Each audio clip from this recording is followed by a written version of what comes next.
नमस्कार, मैं डॉक्टर शुक्ला मनोरमा आपका स्वागत करती हूँ। तो चलिए जेट एग्जाम के लिए मोस्ट इम्पोर्टेंट 10 प्रश्न पर मैं डिस्कस करती हूँ।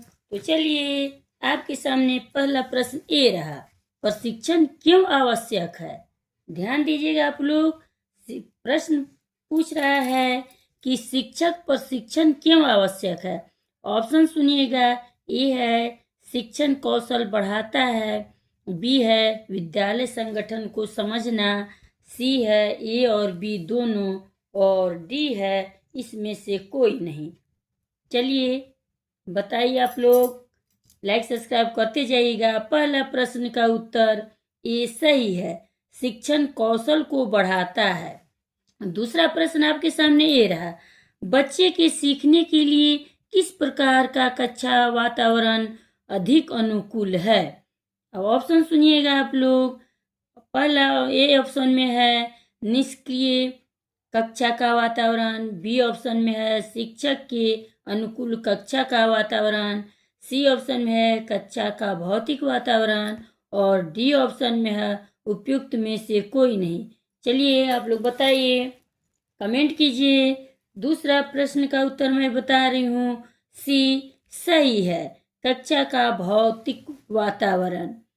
अब तीसरा प्रश्न आपके सामने ये रहा, पाठ्य पुस्तक का कक्षा में क्या उपयोग है। ध्यान दीजिएगा आप लोग, ऑप्शन सुनिए, ये है विचार और सोच की व्याख्या करने हेतु, बी ऑप्शन में है शैक्षणिक उद्देश्य की प्राप्ति हेतु, सी ऑप्शन में है जो पढ़ाया जाना है उसका परिसीमन करना, और डी ऑप्शन में है इसमें से कोई नहीं। चलिए तीसरा प्रश्न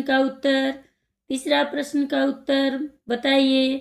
मैं बता रही हूँ, तीसरा प्रश्न का उत्तर बी सही है, शैक्षणिक उद्देश्य की प्राप्ति हेतु।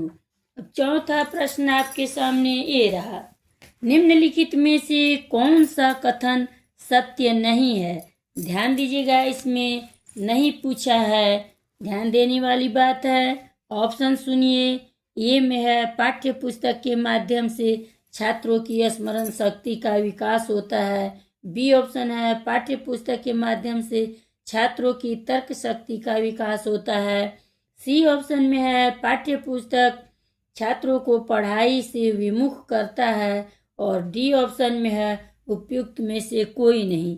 चलिए चौथा प्रश्न का उत्तर आप लोग बताइए, कमेंट कीजिए, लाइक सब्सक्राइब करते जाइएगा। चौथा प्रश्न का उत्तर सी सही है, पाठ्य पुस्तक छात्रों को पढ़ा से विमुख करता है। और पांचवा प्रश्न आपके सामने ये रहा, शिक्षकों के समायोजन का प्राथमिक उत्तरदायित्व होता है। ऑप्शन सुनिएगा, ए है बच्चों के साथ, बी है प्रधानाध्यापक के साथ, सी है शिक्षक स्वयं, और डी है इनमें से कोई नहीं। पांचवा प्रश्न का उत्तर बताइए। पांचवा प्रश्न का उत्तर सी सही है, शिक्षक स्वयं।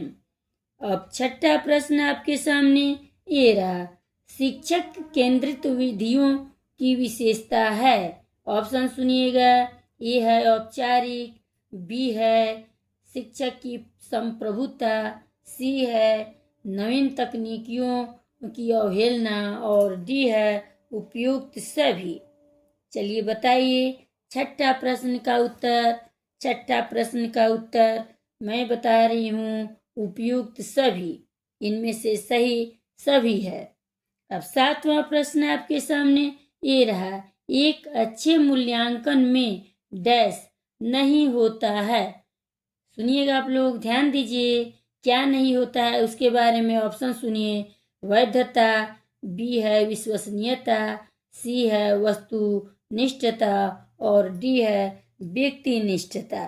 चलिए सातवां प्रश्न का उत्तर बताइए आप लोग, शेयर करते जाइएगा। सातवां प्रश्न का उत्तर डी सही है, व्यक्तिनिष्ठता। अब आठवां प्रश्न आपके सामने ये रहा, ग्रेडिंग प्रणाली किस प्रकार का मूल्यांकन है। आप लोग सुनिए, ध्यान दीजिए। ऑप्शन ए है निरपेक्ष मूल्यांकन, बी ऑप्शन है सापेक्ष मूल्यांकन, सी ऑप्शन में है उपरोक्त दोनों, और डी ऑप्शन में है उपरोक्त में से कोई नहीं। चलिए बताइए 8वां प्रश्न का उत्तर। 8वां प्रश्न का उत्तर मैं बता रही हूँ। 8वां प्रश्न का उत्तर सी सही है। उपयुक्त दोनों, निरपेक्ष मूल्यांकन भी और सापेक्ष मूल्यांकन भी, इसीलिए इसका उत्तर सी सही है।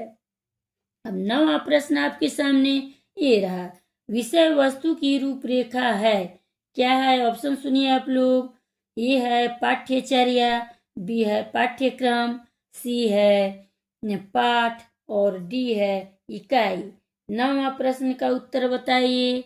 9वां प्रश्न का उत्तर मैं बता रही हूँ। 9वां प्रश्न का उत्तर बी सही है, पाठ्यक्रम। और 10वां और लास्ट प्रश्न है, शेयर लाइक करते जाइएगा, कमेंट कीजिए। 10वां प्रश्न है, निम्नलिखित में से कौन सा शिक्षण के स्तरों के आधार पर शिक्षण का प्रकार नहीं है?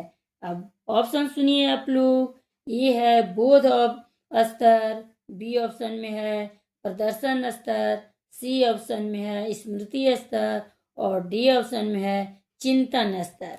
चलिए बताइए आप लोग, लाइक सब्सक्राइब करते जाइएगा। 10वां प्रश्न का उत्तर, 10वां प्रश्न का उत्तर बी सही है, पाठ्यक्रम। चलिए मिलते हैं हम लोग अगले वीडियो में, शेयर करते जाइएगा।